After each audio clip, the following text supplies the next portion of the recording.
Okay, so I wasn't actually recording the first part, so I'm just going to take it all over those that are joining now. So we're saying that C, or we did an introduction to C, and we say C is actually a general purpose programming language, high level language, created in 1972 by Isaac Dennis Ritchie at the Bell Labs. It was originally developed due to the existence of another programming language called B. So actually it became more popular because majority of other programming language gained their syntax from C programming or from the C language itself. So C is very relevant in the society today because it contains a lot, though it's old, yes, though it's old, but it's still very useful. It is very fast. You can control your memory with it. You can also build operating systems like Linux is built using C programming language. We have databases are built using C program, and also embedded systems like microwaves and other stuff. You get they're built using C programming language. So there's a lot of things that you can use in you can use C to build. So just from them, see, it shows that it's a very large and very compact one. It contains a lot in it. So you can actually real world application. We have a lot of real world application when it comes to C. We have system programming when you want to build systems like operating systems and the rest. Writing, or let's say writing parts of operating systems, device drivers, and other stuff. It's you can use C programming to do those stuff. Building embedded systems, that's controlling small hardware like remote controls, washing machines, and every other stuff. You can use C to do that. Game development, yeah, C2 is good for game development. Like we said, it is very fast, and also majority it has a good graphics rendering. And you can also build compilers using C, tools that turn your code into something the machine can understand. Like we said, C language is actually closer to the machine language, right? So your machine can actually relate to C programming more than any other languages. That's why we say you use C to actually build a code. It will be very easy for your machine to understand C code. Yes, so it's very, very easy, even though we use a compiler to convert from a high level language to a machine language, you get. So, but C is actually closer to the machine language. So, we can use C programming to do a lot. Yeah, to do a lot. Operating systems like Linux, like I've already said, Unix were built using C. That's just the introduction of C programming. We'll just talk about the year it was developed and other things. So in C programming, before you want to master anything, I usually say the basic actually counts a lot. There is a lot we're going to cover this night. There is a lot we're going to look into this night. Majority of it, you guys must have seen it. Some that you guys have not seen it. So we're just going to discuss about them tonight. We have literally like about 3 hours or 3 hours plus to discuss tonight. And like I said, before you want to actually, if you have a question, right? If you have a question, you can just raise up your hand then. God will be given to you for you to speak. Okay, so we're talking about the structure of a C program. How does it look? I'm just going to be going to a list, or let's say,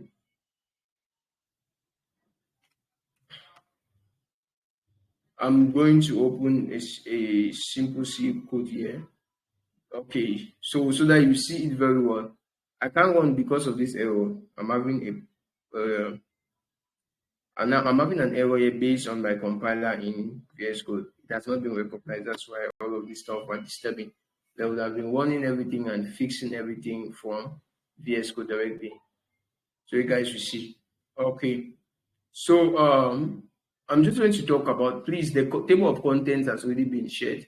You can follow it. The table of contents has been shared. You can follow. Any problem you have, you can just text below. I'm going to provide you with an answer. You get. So that's that. So follow. We are working based on the table of contents.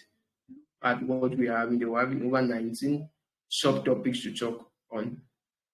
So we're working based on the table of contents. So we're talking about structure of a C program. That's actually like let's say point three, structure of a C program. Basically, a C program is being broken down into its header files. We have the main function. Please take note, if you're having your pen, you try jotting things down. We have header files. We have the main function. We have statement and C syntax. You get. So I'm trying to look into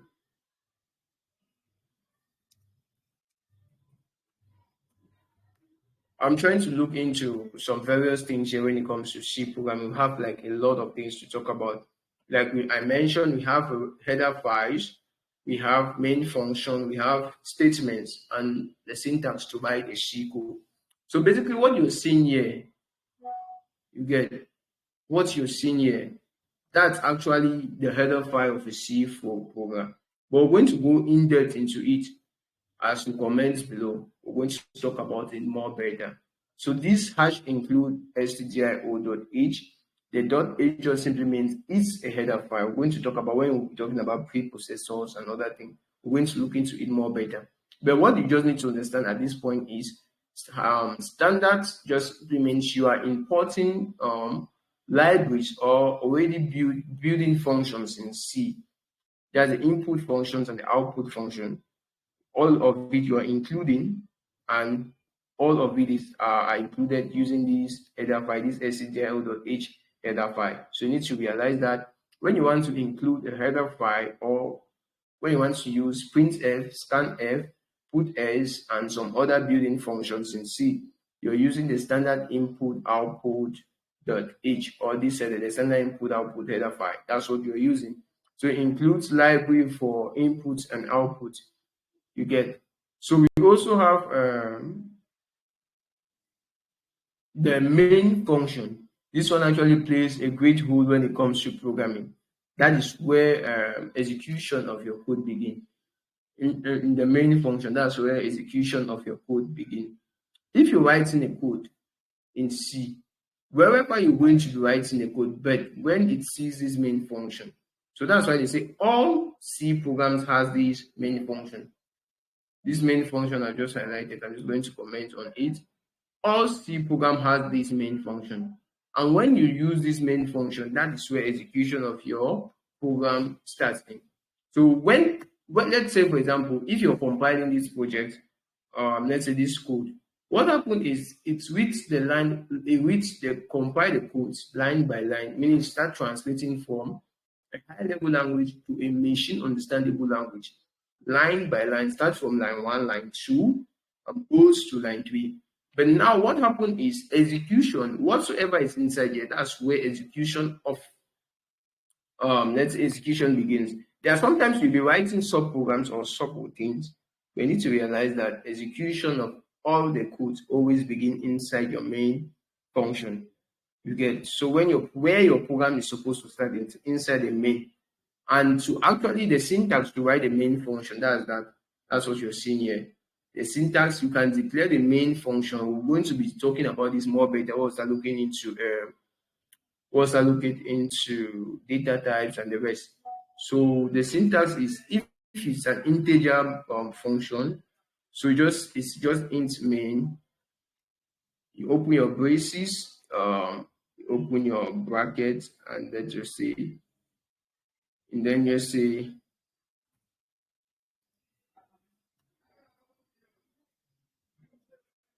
statements. So these statements are what we have written, are this stuff we've written above. This is it. Whatever is inside here is what we have written above. And then the return 0 now just simply tells us that our program has stopped or our program has terminated. You get. So there are sometimes you'll be compiling your code, you reach this point, then you start seeing an error. So you need to trace the point where the error is and also how to debug the error.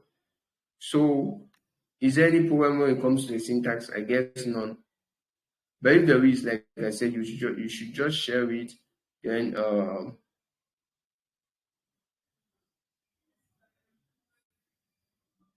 because not every okay, I'm sure, yeah, there will be a record for it. All right, so that's that concerning C programming structure, or a structure in C programming.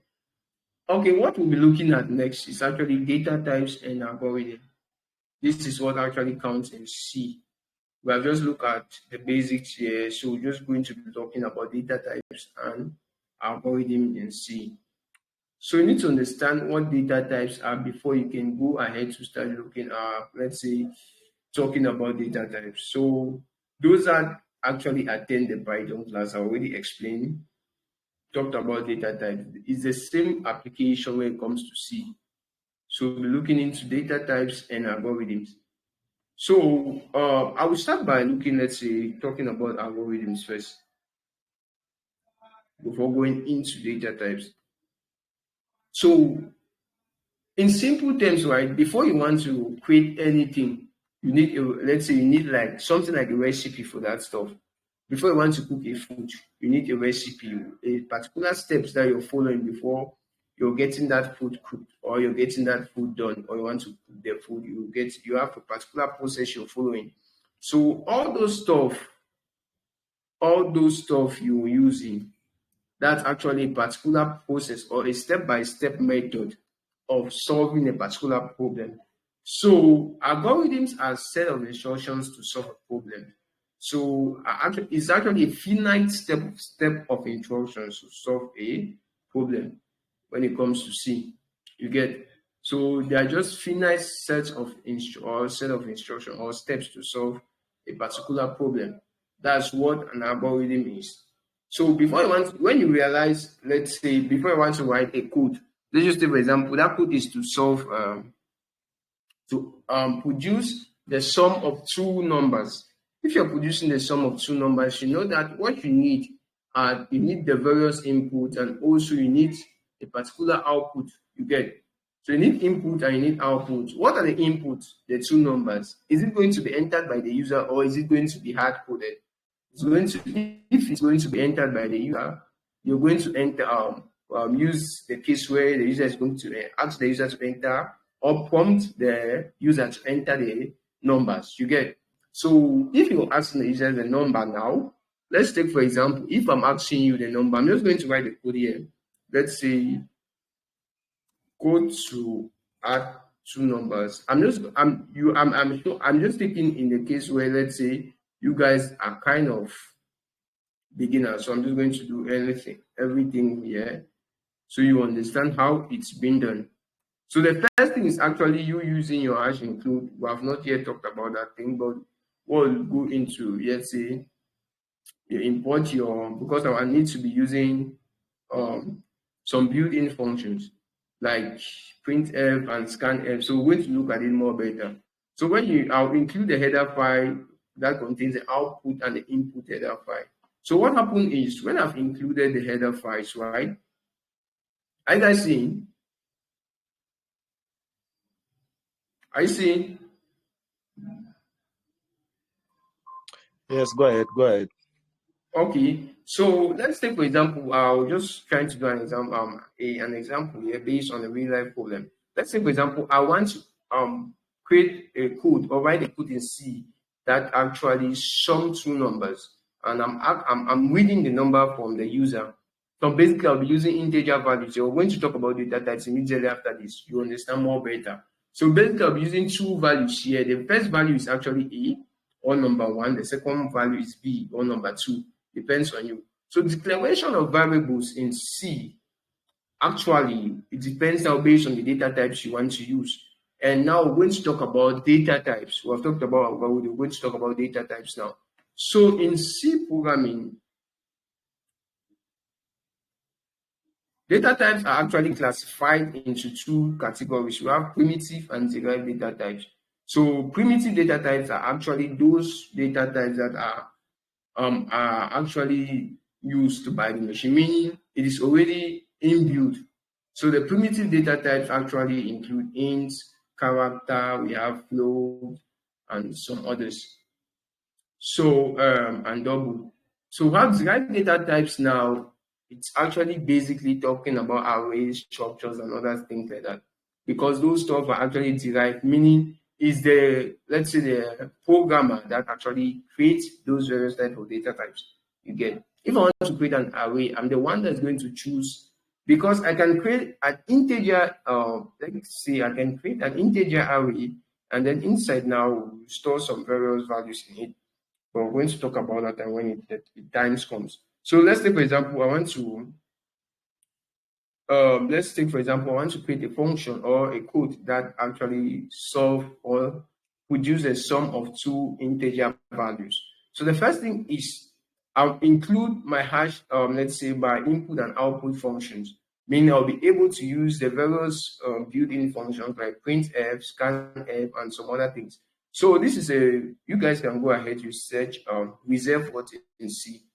And then I'm just going to talk about reserve what, even though it's not on our agenda, but I'm just going to just give a brief. Reserve what are actually what that have a particular meaning in C, meaning the word already have a particular meaning in C. But when you want to write a C code, those words have their own meaning. You get. So those words have their own meaning. You have like a predefined meaning. Like for int here, int is one of the reserve words in C. This int, it simply means I'm holding integer values. I'm holding integer values. We also have float. Float simply means I'm holding decimal points values, like 4.1, 4.2, 4.3, 5.1.5, and the rest. Any decimal point or B values, those are floating point values. We have double. Double just actually increase the length of a real value. If you're having 4 point this, you can also have 4 point with series of decimal places behind. So that's what the double and the float, even though they give you decimal points. And clear understanding, that's what actually gives you. So since I'm not going to give all the keywords or the key reserve words here or keywords, what I want you guys to do is you try getting it yourself. You can, if you're using ChatGPT, you can search. Majority will have over 35 now. There were 32 keywords in C, but I'm sure it's about 35 now. So you just try to check it out. List of keywords in C. You just ask ChatGPT, is going to provide with their meaning. So you know why we are using this and why we are using this. You get. So, but either way, we'll continue. Let's say, for example, I want to create a program that sums two numbers. We have int here. I actually declare the two numbers because the first thing you need to declare the numbers. I cannot declare. In Python, you don't have worry concerning declaration of variables and other things. No. But in C, you have problems with that part because you need to declare the variables before you can use it. You get. So declaration of variables is very simple, especially when it comes to integer variables. The first thing is, since I realize that I'm going to ask the data to enter by integer values, I use int. That's the keyword. You get. That's a keyword for integer values. So A, comma, B, comma, sum. And you need to understand that each and every statement in C ends with a semicolon. Each and every statement ends with a semicolon. So those that are not having a machine yet, you can download coding C to actually practice what we are doing. Each and every statement in C ends with a semicolon. That's why you see immediately after this sum, you have a semicolon there. So this forward double slash just simply means we are commenting something. So the compiler actually ignores this. If we are to run this code, the compiler is going to ignore these declare variables. So this is where now the standard input output header file comes in play. If I've not included, let's say, this is my header file, basically I will not be able to use this printf because this printf simply it prompts user, meaning for input. That's what you're going to be seeing on your screen. The user is going to be asked, the first thing that's going to display there is enter two numbers. From that stuff now, the scanf function now reads the input from the user. When the user enters the numbers now, you read it and you store the number inside the various values that has been given. That's A and B. You store the values in it. Let's say, for example, if the user enter A to be 3 and B to be 4, and then sum now be equal to 3 plus 4, which we calculate the sum. And then what happened here is it prints the sum. So sum will be equal to percentage D, or sum is percentage D. Simply means since the sum here it's an integer value, what we just need to do, print in this percentage D that contains now the value of this. So this single equal to is just an assignment operator. We're going to talk about operators and the rest when it comes or reach that part and other stuff. So this equal to is an assignment operator. It simply assign the sum of these two values to the variable sum. And then this percentage D now is going to hold the value that you have actually that has been given to sum. And what will be printed here now is the value. Just say A is 3 and B is 4. So what will be printed is 3 plus 4, which is 7. So that's how you need to understand how to actually come about writing simple codes in C. So this is just the basic. I'm just trying to do an explanation here so that you understand how C programs work, especially when it comes to its data types and its algorithm. So, but before you want to write such a program, that's the first thing you need to take into consideration. Before you want to write such a program, we need to write an algorithm for that program. Meaning, I need the steps that's going to solve me my problem. So the first thing I'm going to enter is algorithm now has a way. You can actually, let's say, I will start. The next thing now, next thing I'll declare two numbers. Let's say I'll declare variables A, B, and sum. So let's say of type integer, right? And then the next step is I'll ask the user to enter two numbers. And then after I ask the user to enter two numbers, what happens is you read those numbers now from the user when the user has entered.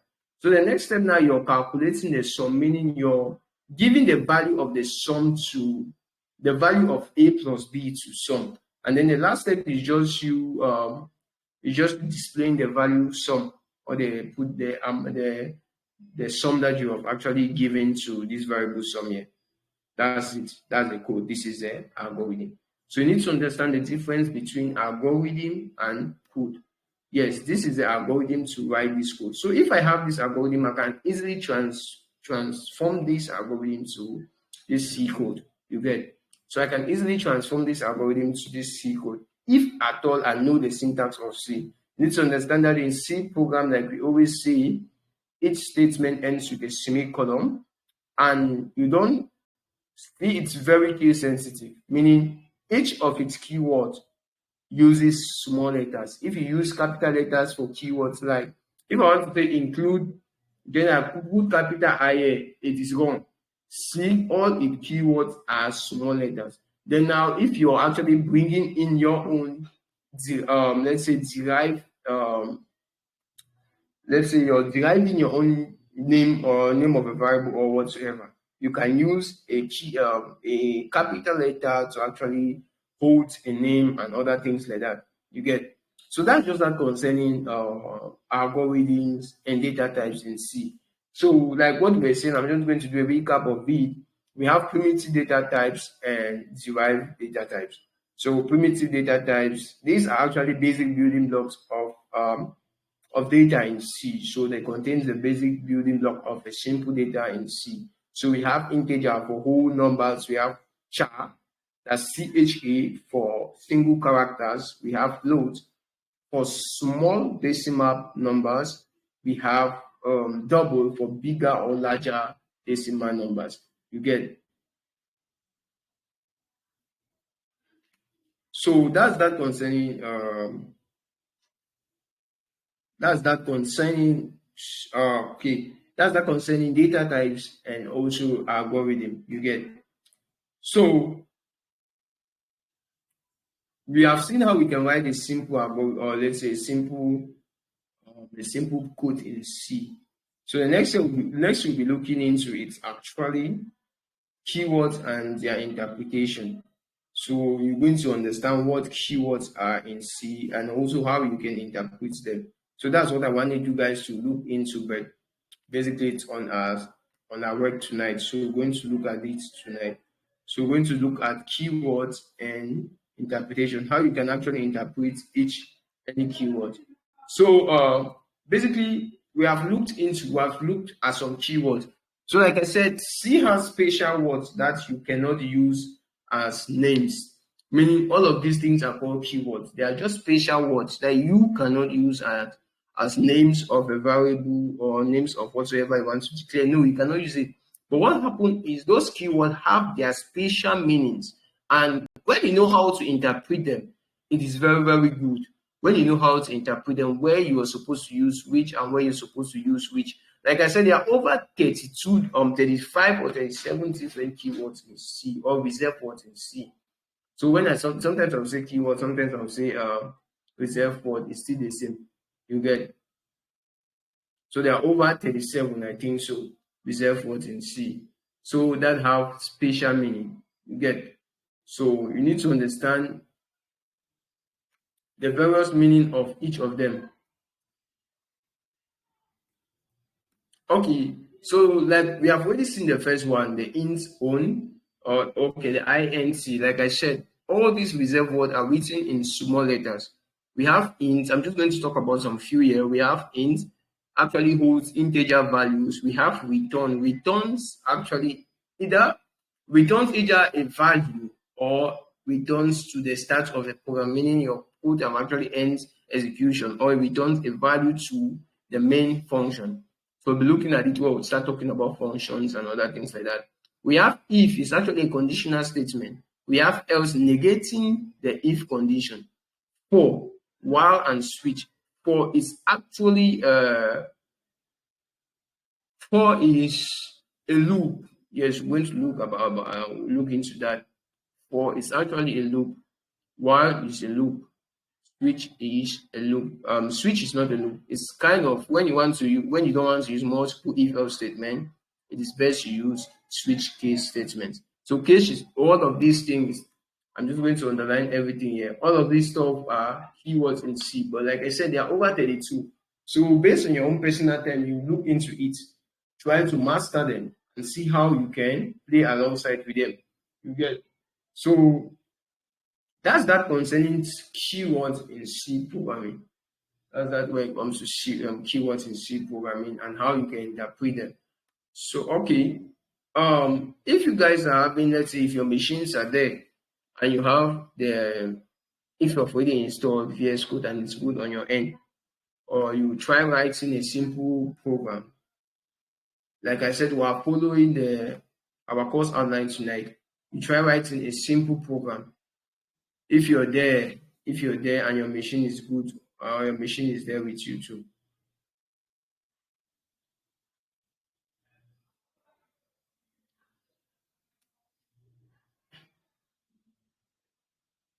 If you're there, please let me know. Are you guys still there?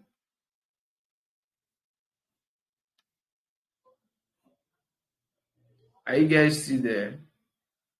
Romaric.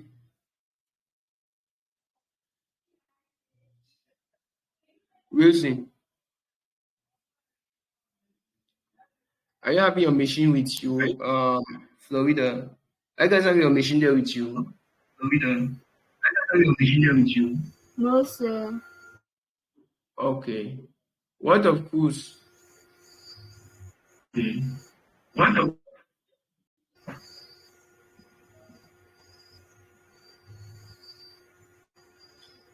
Okay, Prince, do you have your machine there? Do you have your machine there?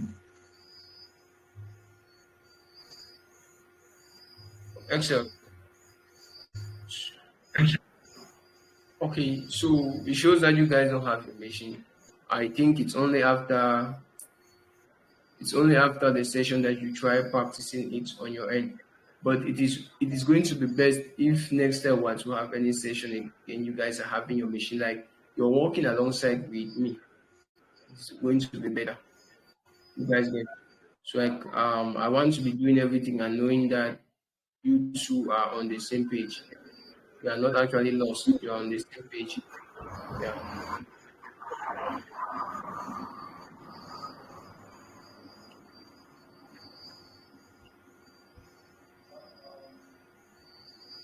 Hope you guys doesn't see my screen.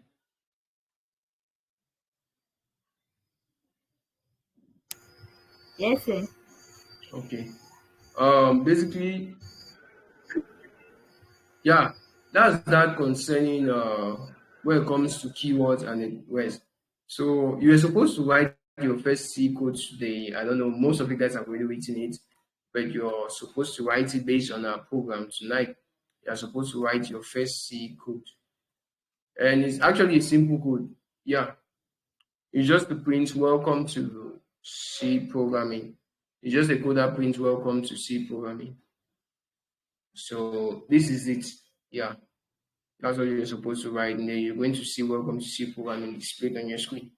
Okay, steps to run. You just need to save the code as hello.c, meaning the extension for each and every C code, it's .c. For C++ is .c++, for CPP, sorry. For Python is .py and the rest. So for C is .c. Okay, you need to open. So basically, I will send you guys a video on how to work on your VS Code and other things like that. I don't know if I'll be able to share I don't know if I'm going to be able to share that.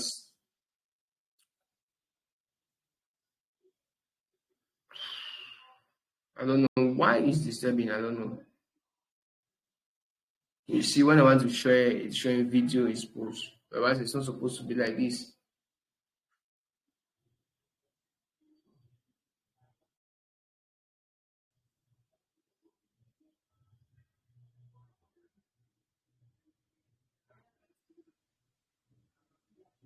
It's not supposed to be like this. I don't know what's the main problem with this. But either ways, I think these ones are receiving outdated there. So basically, we're going to be using the VS Code to work. And we have like a lot to cover today. So majority of the things you're going to be hearing tonight, you're going to just be hearing me talking about it, but you're not going to see how it works. Even though I'm going to use my mouth to tell you how it works and other things. Yeah. So the next we'll be looking at now is actually operators in C. So there are simple things that we just need to run through them. Yes, there are actually simple things that we just need to run through them. Like in mathematics, usually we have different types of operators, right? So we're going to look at operators in C programming. So I think that should be number 5 or 6. Okay, number 7, because we'll talk about your first. Okay, that should be line 7.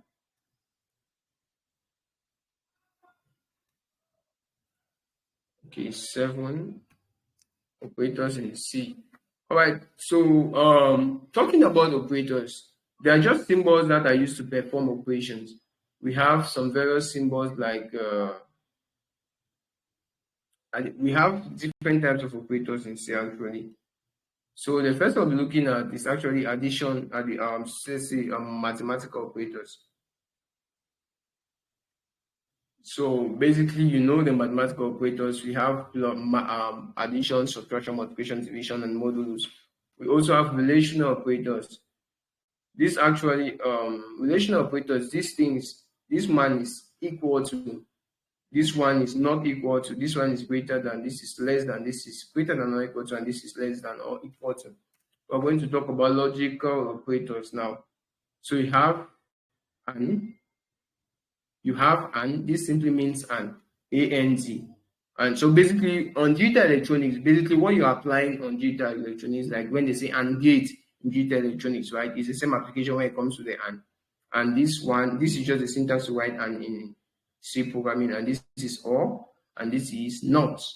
So we have 3 main type of gates. We have the AND gate, the OR gate, and the NOT gate. So those are the 3 main gates you need to know when it comes to digital electronics. And those they are being used here as logical operators, meaning you're using them to compare things based on the logical values, on their truth values that they are having. We also have bitwise operators. We have bitwise operators. We have this one. This one is bitwise and this one is bitwise or. This one is actually raised to. This one is bitwise not. This one is bitwise less than, this one is bitwise greater than. So as time goes on, you're going to master everything very well. So we have assignment operators. Assignment operators, this one is the assignment operator. This one, you are assigning a value to an operator, then you are adding it to it. Let's just take, for example, let's say I want to say sum plus equal to 3. This thing is still the same as, this thing is actually the same as sum is equal to sum plus 3. So this man is still the same as this thing, you get. So same as if I write sum times equal to 2. This thing is still the same as sum is equal to sum times 2. So that's what you need to know. If the pre minus is still the same application, that's what you need to realize, or that's what you need to know. You get. So that's that. And also we have also increment and decrement operators. Let's say, for example, if you want to increment a value by 1, or increment simply means you're adding a value, or you're adding a particular number to a value. Let's talk about if you want to increment a value by 1, by 2, or by 3, you can just say, for example, if there's an example here, if I say, please, I'm not going to write a C code, but I'm just going to say if, I'll just say I equals 4, and if I say J now is equal to 3, then I say J is actually equal to I plus plus. This simply means that we have two types of incrementation. We have postfix and prefix incrementation. So this one is actually postfix. There are a lot of things I'm going to be talking here. This is postfix incrementing, which means that it simply means this postfix simply means, just from its name, you first of all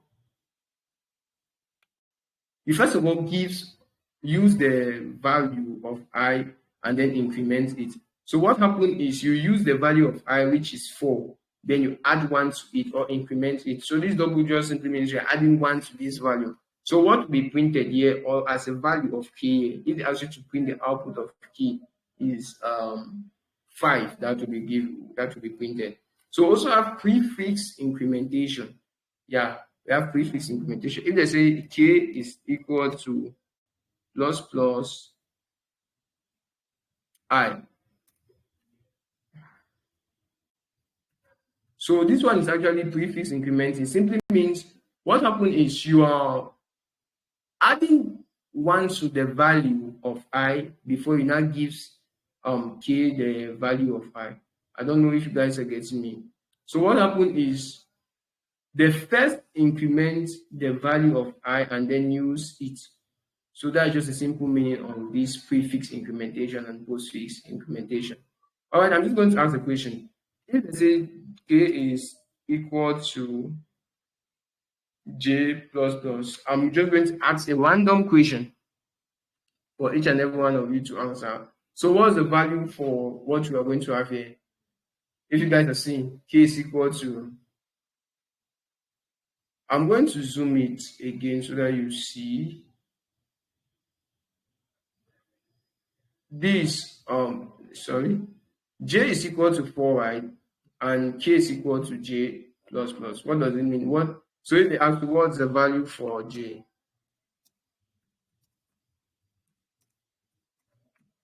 what are you going? I mean for k, sorry. What are you going to say? I'm going to answer any question. So Cruz, are you there? Cruz, it's where Cruz. Are you there? You can answer the question. If he's not answering, Joycelyn,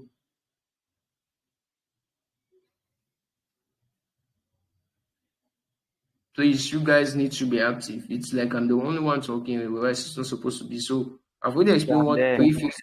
Okay, yes. So if they say j is equal to 3 and they say k equals to j plus plus, what is the value for k? So k equal to j plus plus, what's the value for k? So the value of j is going to be 3. Do you know where we are?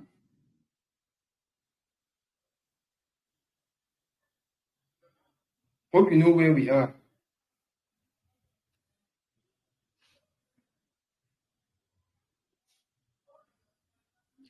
Okay, I'll go back to the equation. They say j is equal to 3. That's the value of j. J is 3.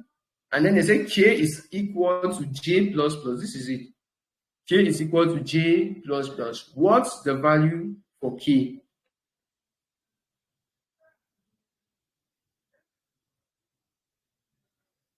All right, Wilson, you want to help me? You can help me.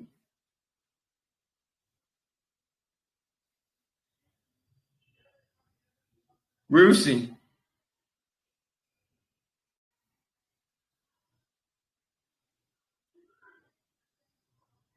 All right, Florida, you can answer, please.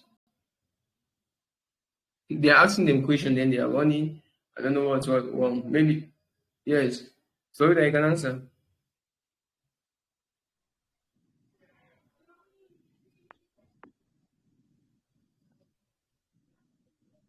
Sir, Yes, Cruz.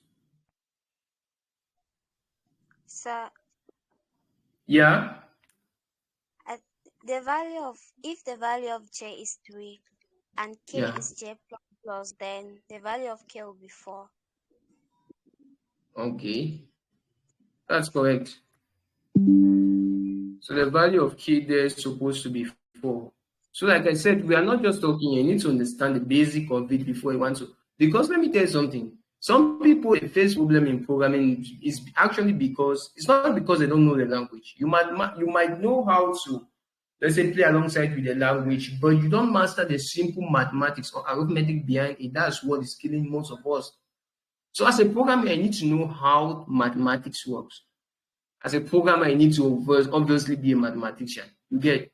So if I'm saying that j is equal to 3, and then I'm asking what if k now is equal to j plus plus, the value of k will just be, what happened is you're actually taking j, which is 3, plus plus simply means you're adding 1 to that 3 and giving the value now to k. So it's 3 plus 1, which is 4. You get? So k now will take the value 4. Hope everything is okay. Yes, sir. All right. So, well, it's just for you guys to understand.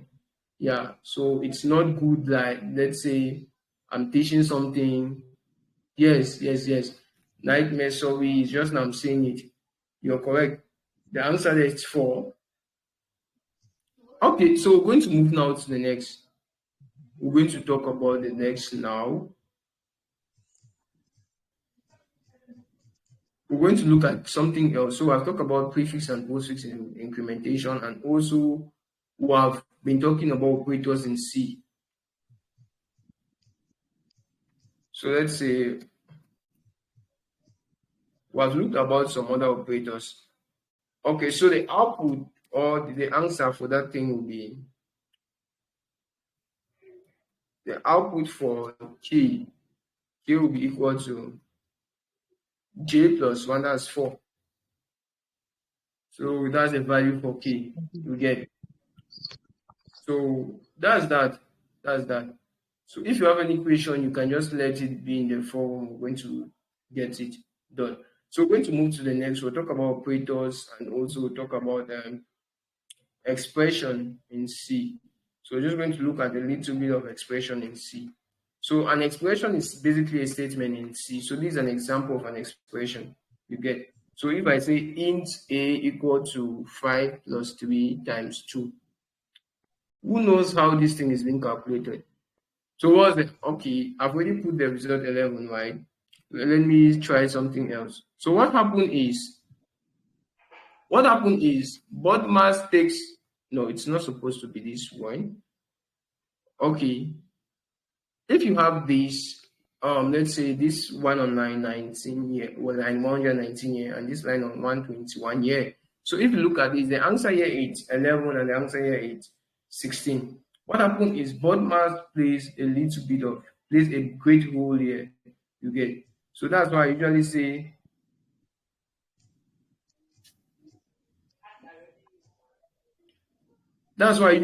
we need to treat mathematics with caution.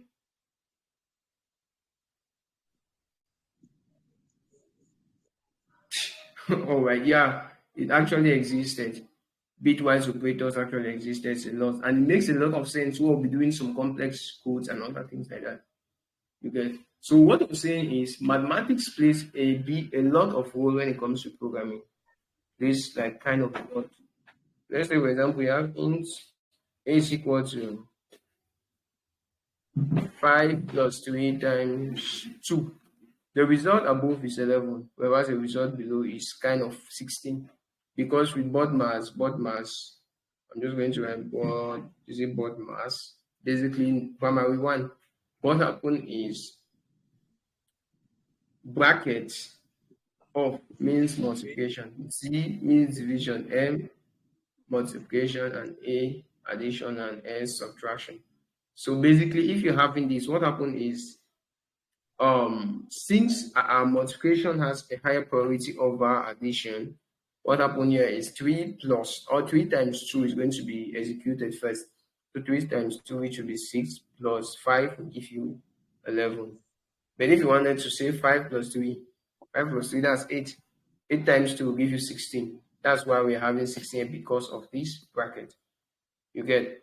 So that's how you understand statements, or how statements are being written in C. And in C program, we say all statement ends with is it a semicolon? Yeah, it's semicolon. Yeah, so that's that concerning that part. So we're going to look into some other thing that pose a lot of problems in C programming, which is basically okay.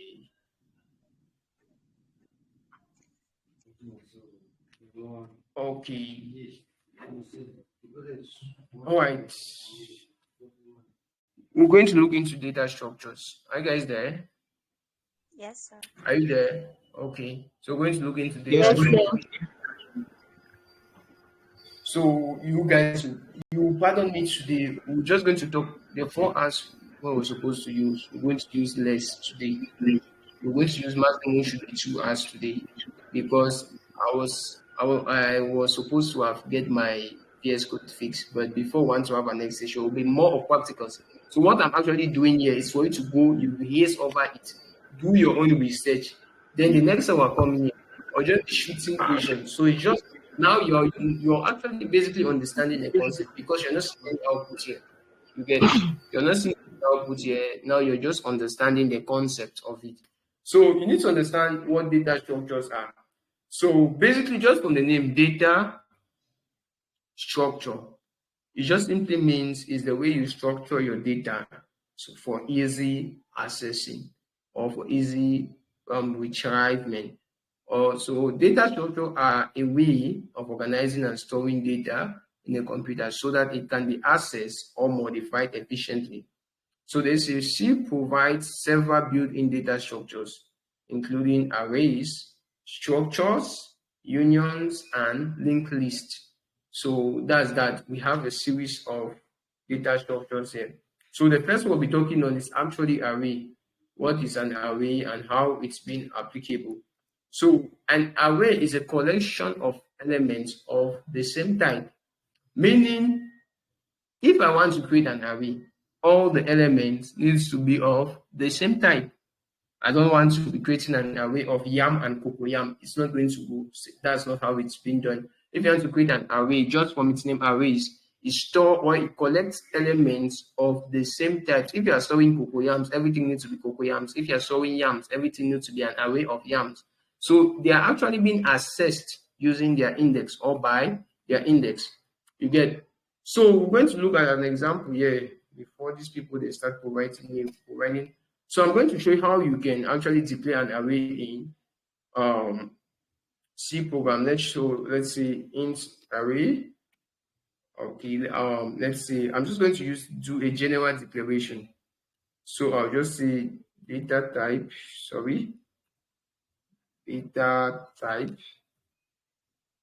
array name, and then size. All right, so that's that. The first one is actually contains when you want to declare an array in C programming, like I said, the data type now, these are built-in functions. It can be an array, a character array, or whatsoever. So if you want to now store, let's say, This is when I will start bridging the difference between a string and a characters. So a string are actually stored using arrays. But since we don't have, let's say, string operators or string keywords, or to define string, like we have characters to be char, right? So since we don't have that, we use arrays now to store series of characters, that collection of those characters that form a string. So we use arrays to store series of characters that forms that string. If it forms a string, now we get to realize that from that string, we have produced another a derived keyword. We have produced a derived keyword. That's why I mentioned at the start that arrays are kind of a derived keyword because we are the ones deriving it. We have primitive and derived keywords, like I said from the start. Primitive are those that are pre-built, like the compiler understands it, while derived are those that actually derived are those that actually derived as those that we are the one doing it. So let's say the user or the coder or the developer is the one building it. I basically use the word developer mostly because I do code, but majority of my times I build sites, applications, and other things. All right, but either ways, so we're going to do an example. Let's say I want to create an array of 5. So that is the size of it. So what happened here is basically okay. Basically what happened here is I'm just going to give a line. I'm talking based on this line 131. So basically what happened here is this is my data type. Int is my data type. ARR is my array name. And then this is the size of my array. That's why I said array of 5 integers. Hope everything is okay at that point. Array of 5 integers. So this is how we can declare an array with already initializing some values in it. So that's how you can do it. Okay, this is my same array name. Size is 5. I'm having 1, 2, 3, 4, 5 elements. My size of my array is 5. So I'm having 1, 2, 3, 4, 5 elements. You get? So that's how you can play alongside with arrays. Okay, like we said, arrays are referenced or accessed using index. I'm going to show you how you want to access. If I want to access, let's say, the first element. If I say print, I'm not writing in C. Please, let me just write in C. I never wanted to write anything in C, but either way. So let's say printf array of 0. So it shows that the index of this man. The index of this is 0. The index of this is 1. The index of this is 2, so and so. So this is the index 0, 1, 2, 3, and 4. You get? So these are their index values.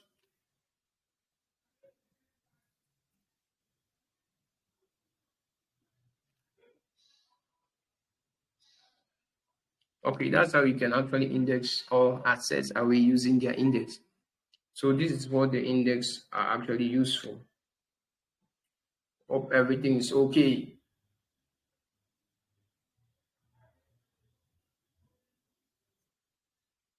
Hope everything is okay. Yes, sir. Okay. I'm kind of tired there. Moreover, I'm not even at my own house yet. And some of you guys say your network are disturbing. I don't know whether we're living in the same country. Okay. All right. So let's say it's a question, but let's say if I want to access or if I want to print the fourth element, which is 4, right? So how will I print it? If you want to access the fourth element, how will I print it? Please, you can actually, we'll see. No mind, that's the situation of a country. If I want to print, that's the fourth element. How am I going to print it? Please, if you're there, you can share your message with us, or you can on stock. I'm not going to call names. No, I'm not going to call. All of us are mature yet to understand how to work. I'm not going to force you to talk. You get. So if you want to work, you work. If you don't want to, then it's good for you. You know what is going to help you.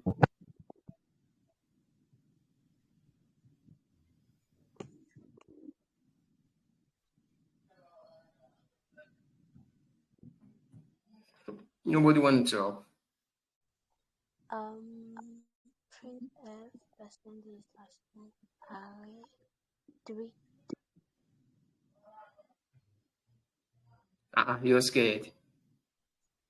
Sir, Yes. So you write print F, then you open your code %d yes, print F, please. You open your code, yes, array 3, index 3. yeah, 3. Yes, sir. Okay. So you access the code element. Yes, sir. Okay. Yeah. So that's that. So that's how you can access elements in an array. All right. So I'm just going to write a simple code. Please be following through. Let's say, for example, I want to. Okay. Let's say, for example, what I want to do is I'll write a simple code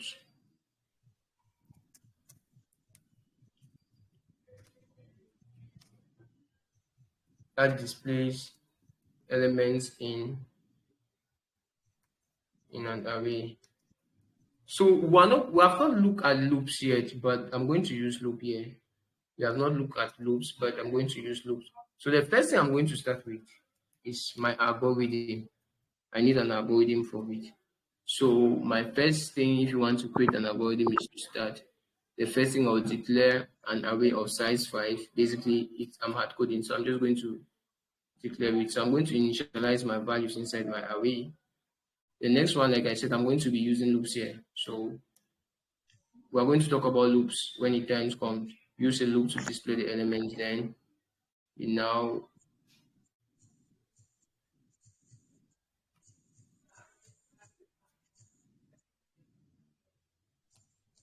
the fit now is by n. Okay, that's that. The C code, please be watchful.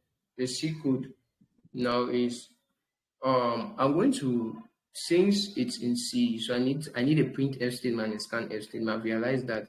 So what happened is I'll work now, I'll actually work, declare my main function and other things. So inside my main function, the first thing is that we should declare an array of size 5, and then we initialize it. So let's say my array of size 5, I initialize some certain values in it. I'm just going to be using what we have. So that's 1, 2, 3. 1, 2, 3, 3, 4, and 5. So I'm just going to be doing that. So we say each statement ends with a semicolon in C. So we're closely using a semicolon. So the next thing is I've already declared an array. This is it. I've declared it. Then I've already initialized the values to it. That's it, 1 to 5. I've already initialized the value. The next step is use a loop to display the element. So we're going to use a loop.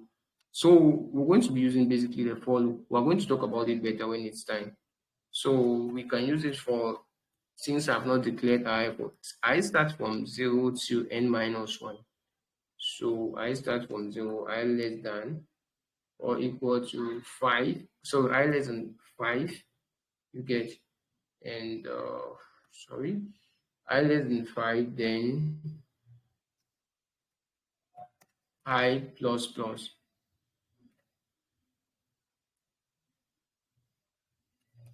So what we're doing here now, we're printing each element of this array. So what will happen is, so since we are using this one, so we're going to write return 0. so that you execute and the program. So what happened here is, look at it please. At this point, when I declared my array, so I'm having 5 elements. I've already declared with 5 elements inside. So now here I use the loop, the for loop. We're going to talk about loops when it's time. The for loops to iterate from I start from 0, meaning the first index here is 0. I'm just going to go back up to the realize what we're talking about. So the first index here is 0, the second is 1, sorry. The first index here is 0, the second is 1, the third is 2. So I actually hold these index values. So be 0, 1, 2, 4. That is why I'm saying that we're iterating from 0 to I less than 5. Since it's not equal to, so it's I less than 5, right? So be I 0, 1, 2, 3, and 4. Since 4 is less than 5, we say 5, the condition there will be false. 5 is equal to 5, so 5 is not less than 5. So what we are doing here, we can do a prefix incrementation or a postfix incrementation, but you're going to understand how to use both when time reaches. So that's how you can work. If you print it, what will be printed is 1, 2, 3, 4, 5. Since each element is printed on a new line, it's going to be printed like this. So what you're going to see is 1, 2, 3, 4, 5 on this line. There are sometimes that if you don't put this \n here, these are just escape sequence. We're going to talk about that. If you don't put \n, what you're going to be seeing is 1, 2, 3, 4, 5. So if you don't put \n, this simply means that when you print, you go to the next line. When you print, you go to the next line, so on and so forth. But if this one is not here, instead of this, I put \t. I'm just simply telling this compiler that when I print, I give a space before I print the next. I give a space, I print the next. I give a space, I print the next. So that's just how you can play alongside with this. Hope everything is okay.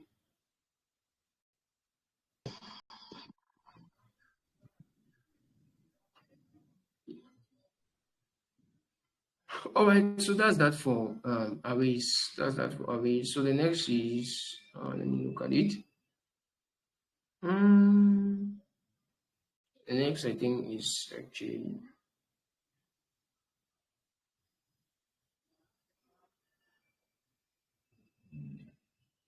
okay. We have structures. Okay, structures. Yes, the next actually is structures.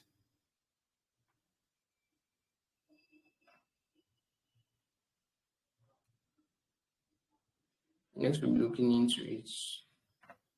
So this one is basically user-defined kind of a data type, but it's a data structure simply because it contains series of data types, meaning it contains you have a lot of data being stored in it. So you group different data. So it's actually not a data type, but a data structure. So a data structure that allows grouping of different data types. So it actually negates or it's talking, I can say it speaks different from arrays. We say arrays stores elements of same data types, but structures actually hold grouping of elements, so you can hold different elements. So this is where you can store yam and cocoyam, you mix them together. You can store beans and rice. You can store, I don't know, different types of elements in a structure. So we're just going to see how we can play with it. So an example will just be, okay, so this is it. Struct2 is actually a keyword in C. Yeah. So why I say it's a store different data types is you can look at this thing. It has created a structural student. So it contains it's actually a container, or let's say, yes, it's actually a memory location where I want to store various students, let's say there is student credentials, right? So the first thing is the student name. That's the student name. It takes a maximum of 50 characters. That's 50 characters. Like my name is Ebesoh Adrian, though it's not up to 50. So you might have your own name. We might have Vanessa. We might have Cruz and the rest. So we have the age. The age is actually an integer. You cannot have 4.5 years. Sometimes it's possible, but it's not normal. A normal human being don't have half years. So it's either you're full or I don't know. And then now you have the grade of the student. So that's how you can declare, or yes, you can declare a structure. Like we said, it stores elements of different data types. Look at this. This one is character. This one combination of characters, sorry, which is a string. We have this one here is an integer. We have this one here, it's a floating point value. So you see that it contains different types of data types, or contains different types of data. That's why I say you can mix yam and cocoyam when you're dealing with structures. Hope everything is clear. So let's take, for example, I want to create series of students and other things like that. So let's say, basically, I'm not going to do it because this one is going into an advanced topic, there are strings and other things. So we're going to look at it when times come. So let's take, for example, okay.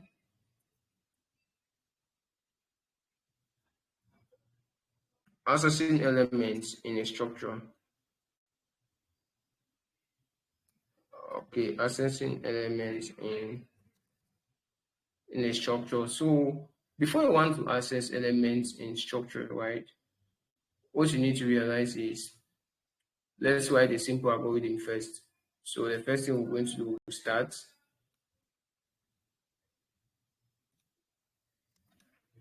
We're going to start. Okay, the first thing is you define the structure for the student. Basically, based on what you have done above, you define the structure for the student. You declare, let's say, a variable of type of student you want to hold, and also you assign those values to the structures members, and then you display the values. So please, it's kind of a little bit tricky here. So we're going to write a C code for it so that you understand perfectly how it works. So the first thing is basically starts. It just simply means to create, because we'll be using our functions and also a little bit of strings in it. So the first thing we declare, we have defined a structure for student. This is it. Defining a structure for student. This is what we have just did. That's what we have done here. So the next step now, we are declaring a variable of student type. So this is what we're going to declare now.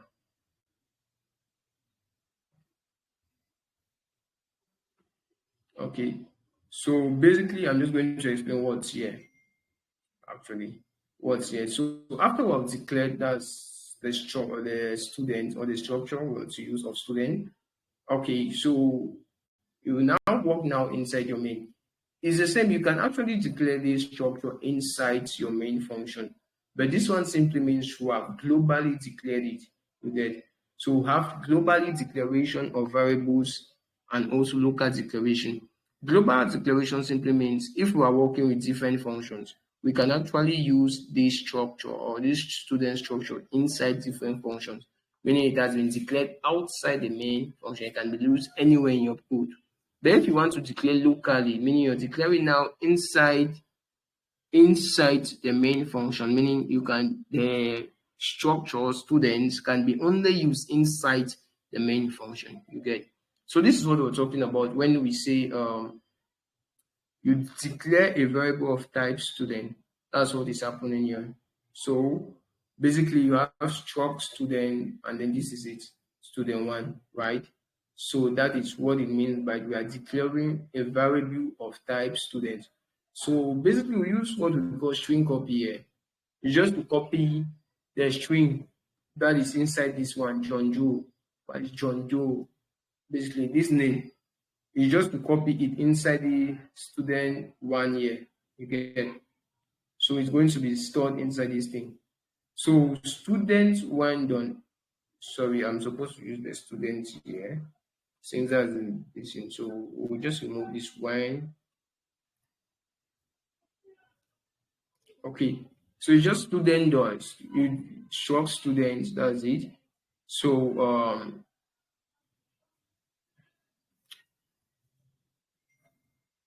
okay. All right, so that's that.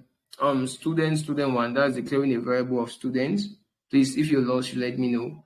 And we are copying this name John Doe and storing it inside the student one. You get.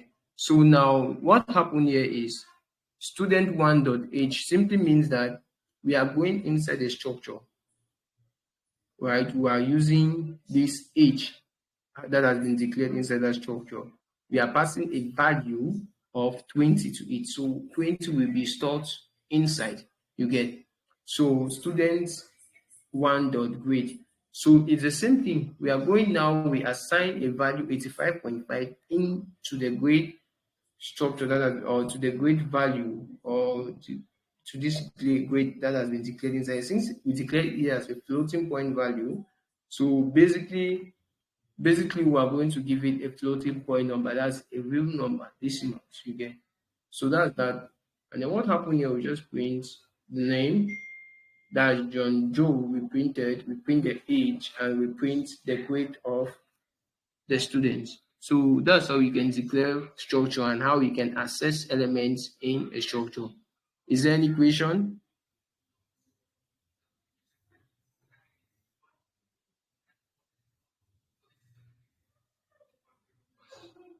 Yeah. Vanessa, please.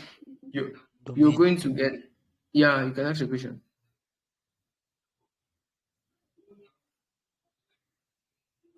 If you have any more with this, you can. If you have any worries, you can send to the form. But concerning the how the code is being declared and how to show how everything works, right? We're going to work on that part. We're going to organize a different day for that. But you just need to know that what will be printed here is John Doe will be printed as a student name. 20 will be printed as a student age, and 85.5 will be printed as a student grade. What I'm just trying to do is for you to master the syntax of C programming and also master the various concepts in C. That's what we are trying to do tonight.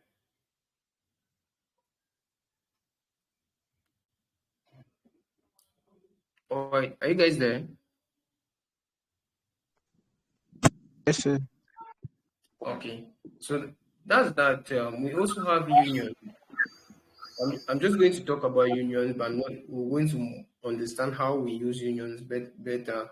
Also using talking about practice and other things when we start going into the practical side of it.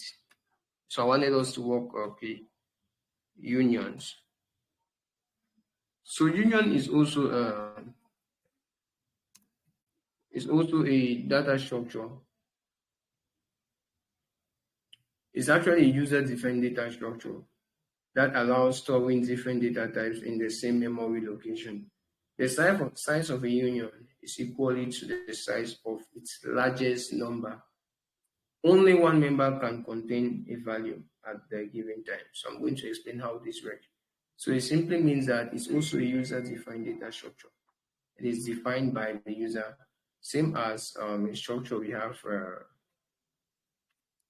have instructions, right? We said we have different data types are being stored, or different values are being stored, like yam, cocoyams, and the rest.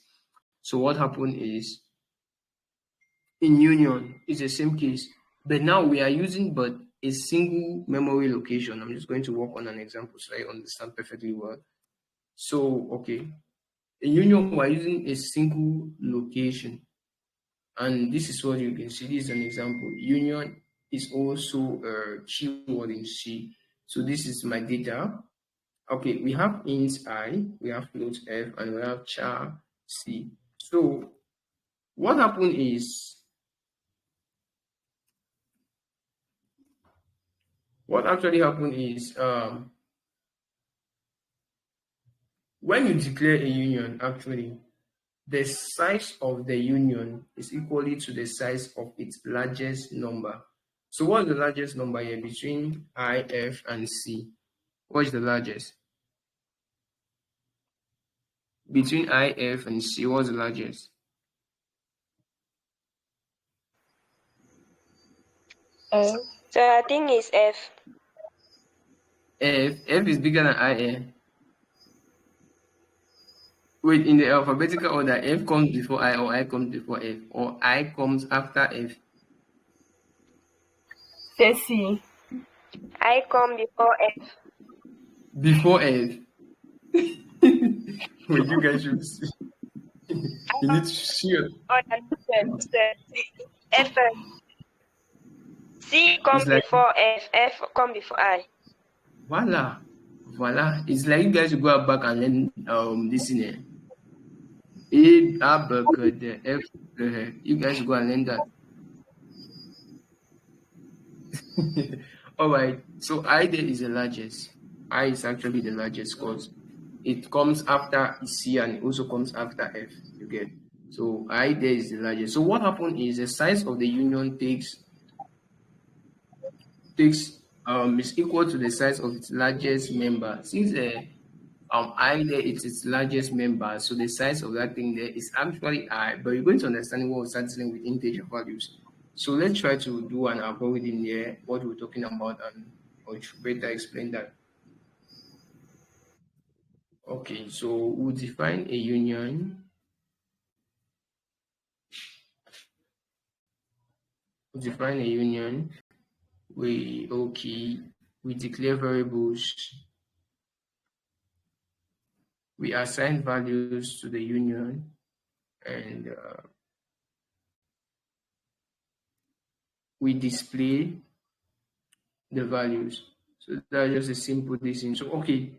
I'm just going to talk about the C code and how we can get it done. All right. So as always, we need printf and scanf statement. So basically, we define the union. So defining a union now is union data blah blah blah. What the union declaration. So we're using a global declaration here. Let me comment this as global declaration.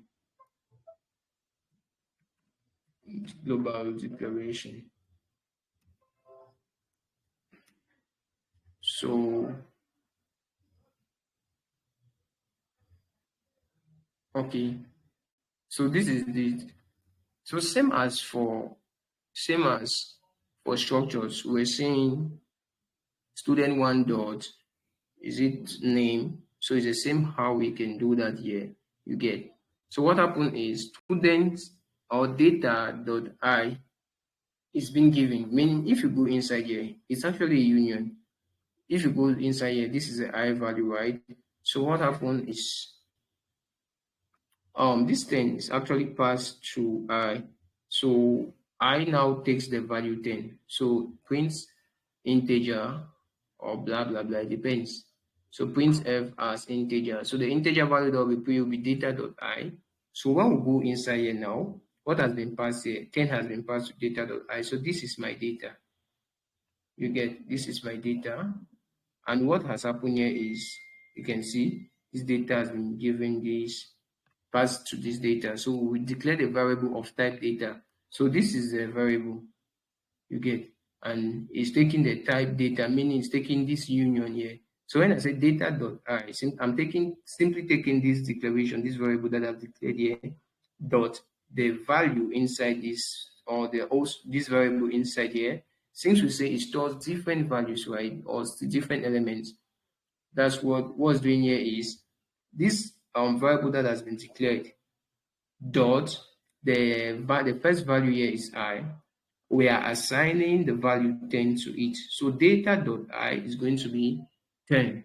So what happened is this I here is 10. So if I'm talking about integer value, so printf integer percentage, this is an integer value, is data.I, because I've actually passed it. This man now is now a combination of itself, which is a variable, and also the variable inside this union. You get. So same thing for this this f, and the same thing for this C here. So that's what we've just been doing. So this F here is for float and this C is for character. So that's how simple it is to understand it. Is there any question? Sir, please I have a question. Yeah, go on. Sir, please when do we use this percentage dot 2f slash n? Okay, let's say if you're using .2f, meaning you want to print out something in two decimal place, you get. So if you want to print something in two decimal place, you're using %.2f. In three decimal place, %.3f. 4, %.4f, so and so. It's okay. Okay, sir. Thanks very much. Yes, you're welcome. All right, so that's that concerning union. I think there is another one. There is another So I one have a using this. question. Yes. Yes, go on. Just want to ask why put character in single quote? I thought it's just string that we put in single quote. String is a double quote, not a character. Not characters. Okay, sir. Correct. Yeah, string is a double Yes, sir. quote. But character is a single quote. So the last data structure we'll be talking about is list. So these things are actually concepts in data structures and data structure. Data structure. These are concepts in data structure that I need to master before I want to come into programming. But since we didn't actually treat data structures together, you're going to learn it here by fire by force. Okay, list actually is actually data.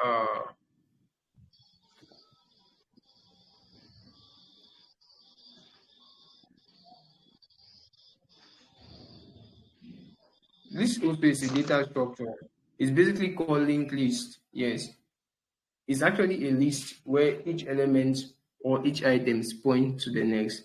So when it is actually useful when you actually don't know the number of elements in advance.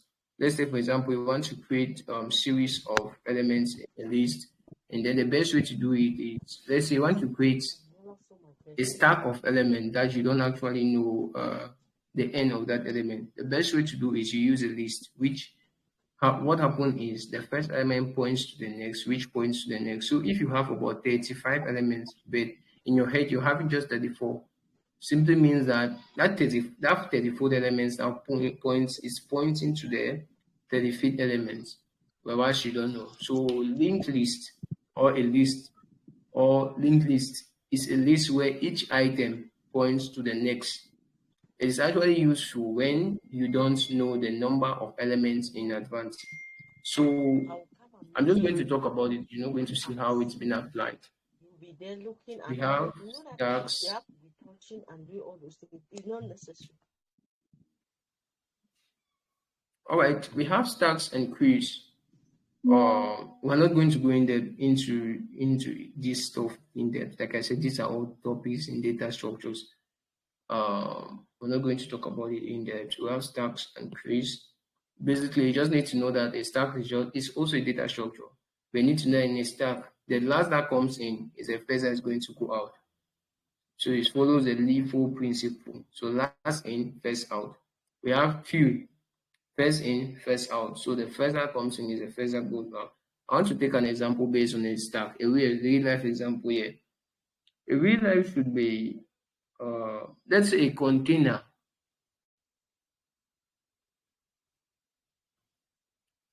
Okay, how can I put it?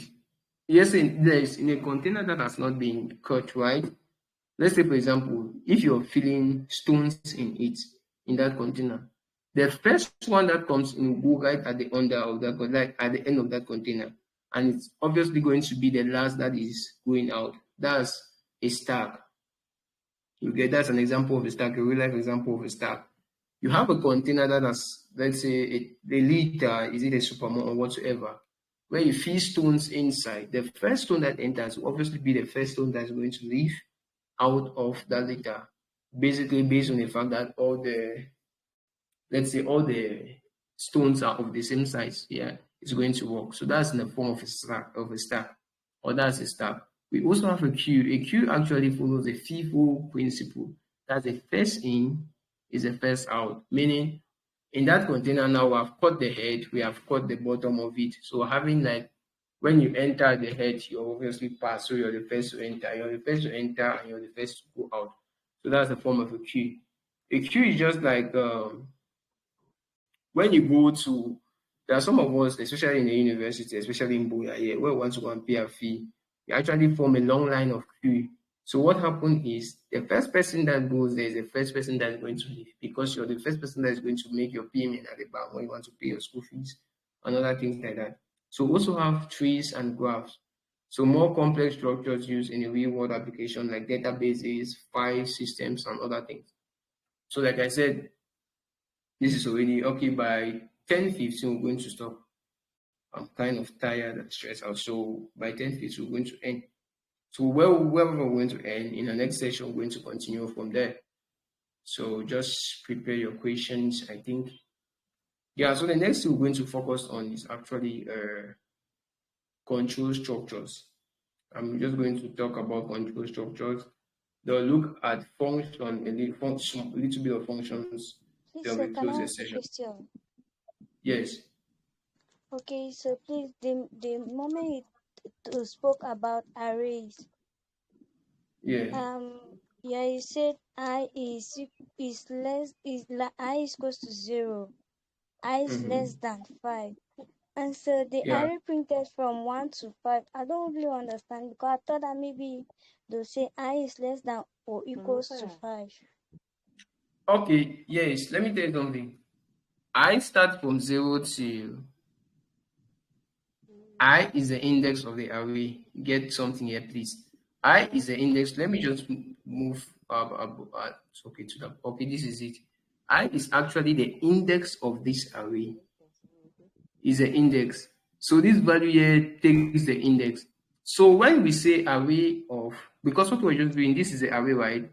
So basically, Yes, sir. based on what, yes. So based on what we did above, if I want to print array of 5,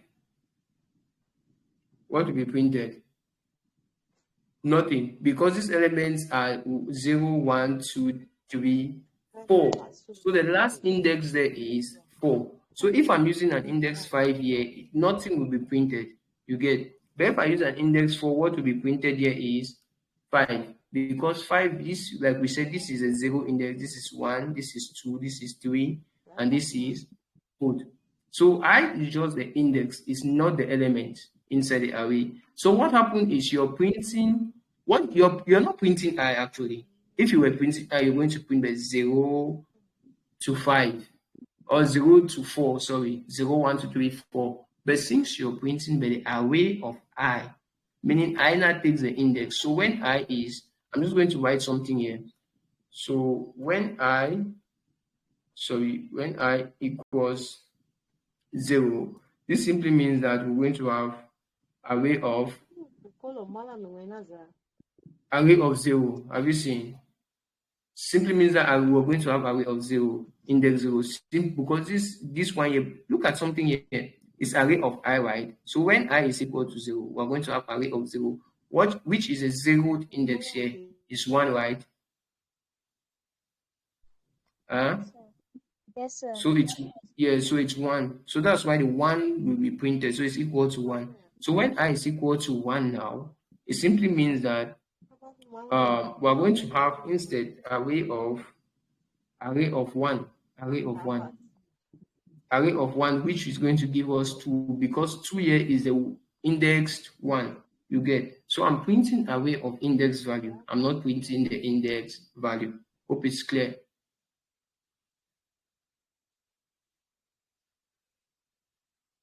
Hope it's okay.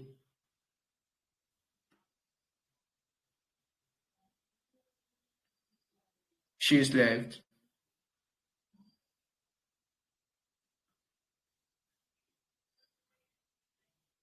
But either ways, those that are facing the same problem, we are printing array of the index, not the index value.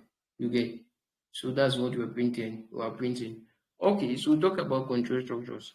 So this actually, control structures actually tells they're just there just from its name, control. So this actually let your program make decisions based on some specific conditions that are given.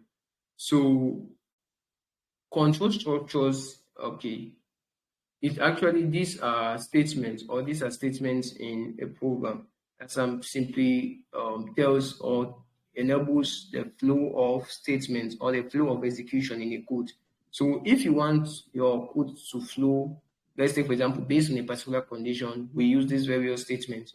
So have series of control structures. I'm just going to take it all over because obviously I'm going to give a quiz. And if you're here, obviously you need to pass that quiz because at the end we said we're going to issue a little bit of certificate and other things like that. So if you're here, you need to realize that all of what we are doing, you need to treat it with caution. That's what I'm trying to do my best to explain to the best exact as I can, so that it will be very, very good for all of you guys. We get. So what I'm trying to do is at the end of this, you're going to have a quiz, a very well-structured quiz where you're going to see. It's going to be a live meeting. I'm going to be seeing your face while you're doing it. Yes, majority basically will be using Google Meet for that part, so that you on your camera will see you. That would be nice. All right. So like I said, control structure just simply makes decisions in your programs.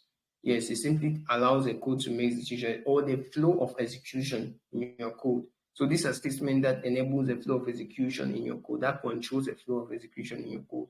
So the first control structures, we have conditional statements. I'm not going to go in depth to it.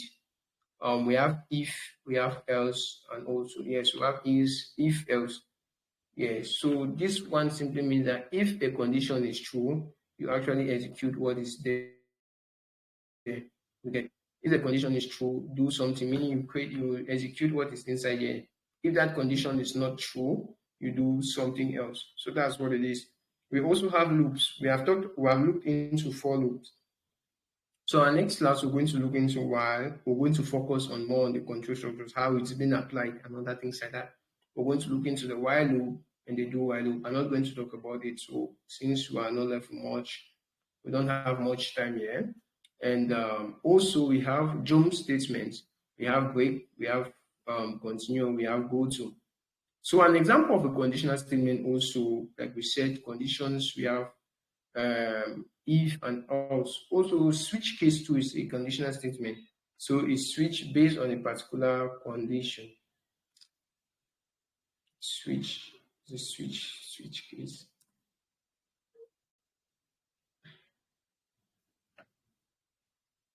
So it's okay.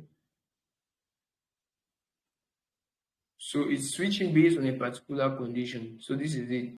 You have variable, you have case value. This value now ranges from 1 to 3. You also have, you can take characters. The values they cannot take decimal points you get. So you don't take real number, you just take actually characters and the rest. So this default actually is a default action that if this condition are false, everything here is wrong. What will be this default statement will be printed. So I'm just going to write for the for loop, I'm going to try to explain a little bit since we don't know when we're going to have the next class. So for loop, I'm going to show how you can declare a for loop, right? So say for, we have initialization, condition, and we have increment or decrement. What I usually call this is not increment or decrement. We have update. So we have initialization, condition, and update. Basically, I'm just going to scroll based on this. This is an example here for, this is an initialization, this is a condition, and this is our update. Our update here was we were incrementing. So that's the same thing I'm talking about based on this for here. So I'm just going to give an example. So we have for, this is it. So we have for i equal to, this is the initialization, this is a condition, and this is our update. You get. So we're going to look into the while. So we have while first. The first thing is initialization. So we have initialization. So this is a general case for while, please. Initialization, you have while, you have the condition inside, you have do something, meaning the statement that will be executing, and then you have update. We're going to do an example here. So I'm just going to say int, I'm just going to initialize a value. Let's just say I will be initialized to 0, and then you just create a while. So what is inside here now? A loop. What here is a loop now? This is the condition, and this is the something that we're doing. We're printing I, the values of I, and this is the update. You get. So that is that. We're going to talk about the do while loop too. So for the do while, it's the same. The do while is not like, but basically it's you have initialization first before you want to continue. You have initialization, you have do, you do something, you update, then now you have while, you now have condition. So this is how the do while loop works. So an example, we're just going to see a little bit of example before we go to the jump statement. So this is it. What happened here is, this is the same thing we want to say, talking about here. So, okay, this is it. This is what we're saying. All right, while do initialization, we have initialized I to 0. Do, this is the something that we're doing. We're printing I. This is the update. You get incrementing, and this is the condition, the while condition. That's that for the do while. So these are the three loops. You need to treat it with caution when it comes to C programming.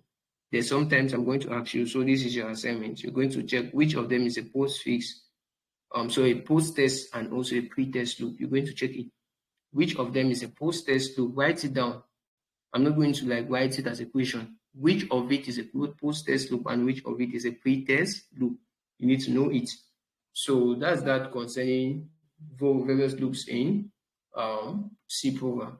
So we're just going to look at jump statement. Jump statement, the first one is break. You just simply exit a loop early. Depends. If I'm saying, okay, an example here is, so let's say, I'm just going to give an example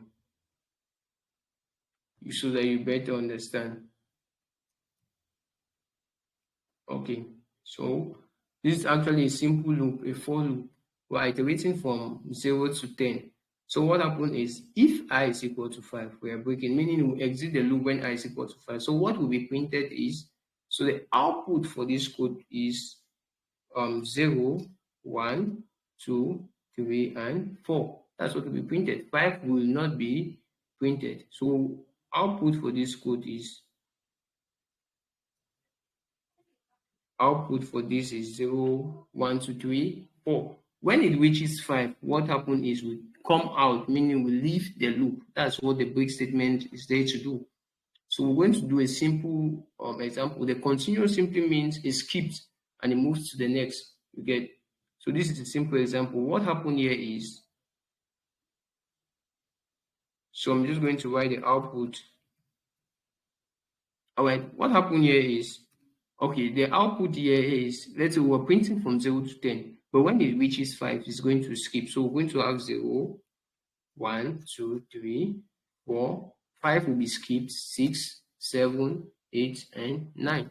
So that's what will be printed there. You get. So this go to is also a conditional statement in, or sorry, a break statement in C programming. So you're just going to see how it works. All right, let's take, for example, initialize. The loop starts. Okay, what happened is, if I is greater than, or sorry, less than 10, we are printing this. It simply means that when we increment, when we use this go to loop start, meaning we are going to the start of this loop. We are going back to this start. We are going back here. It simply means that when we reach at this point here, we'll go back to this loop start. That's what we say when go to loop start. It's just like a return statement. Sometimes we use go to like return statement, but mostly if you watch courses online to C programming, majority of people will say go to is actually similar to the return statement, because the return statement returns to a particular value, or either exit the loop or goes to the start of the loop. So this go to actually move to a particular value. So you are the one that is going to play alongside with this value here.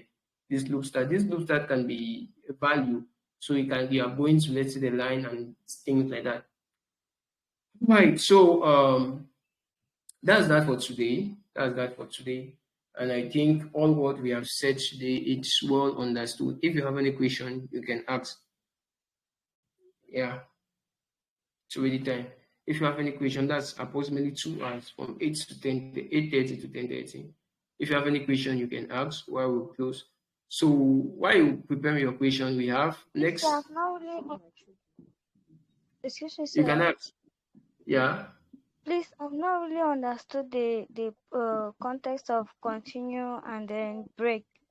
I don't know how to Okay. apply it. Like if I'm writing a code, I won't be able to apply it. All right. So for continue, I'll start with break first.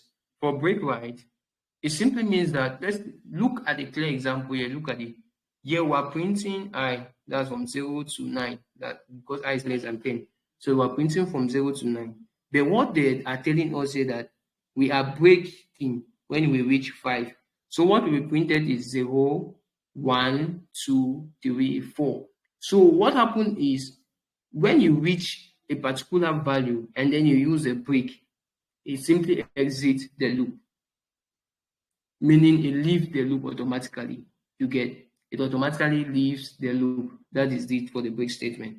Whereas for the continue statement, it skips that value. It skips that value and moves to the next value ASAP. That's why we say continue. So simply skips this 5. That's why when you want to print, there is no 5 here. It's supposed to be 0, 1, 2, 3, 4, 5 to 9 that will be printed. But since we have said continue from 5, it's going to skip 5 and move to 6. Hope everything is okay. Yes, it's well understood. All right, so that's that. Okay. Is there any other question before I just do a wrap up of what we'll look into the next session? Okay. Thank you guys for being here, and I hope Before I go down to Kuma, I have to call you. I hope you'll still be in the next session. Let's say I don't know when it's going to be, but anytime soon. So we have looked into about 9 concepts today. You try to rewatch the video if I have record, if I've recorded anything. Okay, so the next stuff we'll be looking into, we'll talk about C functions, memory management, file handling, preprocessors and macros, command line arguments, error handling and debugging tools. We're going to work on that. Modular programming in C, beginner projects and exercises, that's your own stuff that you're going to work. Advanced C concepts like bit manipulation, that's what we're going to talk about, bitwise volatility or volatile and cons, we're going to work on that. Advanced C projects, that's what you're going to be building. Some of you will be building snake games, mini database systems, some of you will be building tic-tac-toe, majority with an AI, file compressor, shell interpreter, a banking management system. You're going to build that. You're going to be a TCP, a transfer control protocol chat program. You're also going to be a text editor, a custom compiler, an encryption software. That's a project for advanced people. Those are going to continue this thing to the very end. So that's a project for the advanced. And for basic, I'm just going to read the project. So for beginner projects, this is what you're supposed to build. Take note. You're going to build a simple calculator. You're going to build a number guessing game. You're going to build a student record system. You are going to build a to-do list command line interface app. You're going to build a unit converter. You're going to build that's convert from one unit to another. You're going to build a prime number checker. You're going to build a factorial calculator. You're going to build a file copier, a BMI, that's body mass index calculator, and a simple calendar. Whereas for an advanced project, that's for basic project.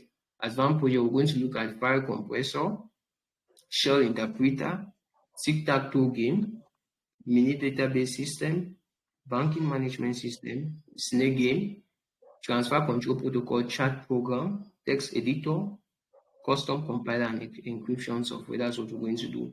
So the bonus tip we're going to be looking at is C programming versus other programming language. and also we're going to work on pointers, problems, arrays, strings, memory. Also prepare you guys for writing codes, and also IDEs that you'll be using. I'm going to mention some IDEs that you'll be using here. VS Code with the extension, the C extensions, and Dev C++ and CodeBlocks. Those are the three that you'll be using. So you can get them anywhere you want to get them. Okay. Thank you guys for being here. And if there's any question, you can ask now or forever remain silent. Is there any question?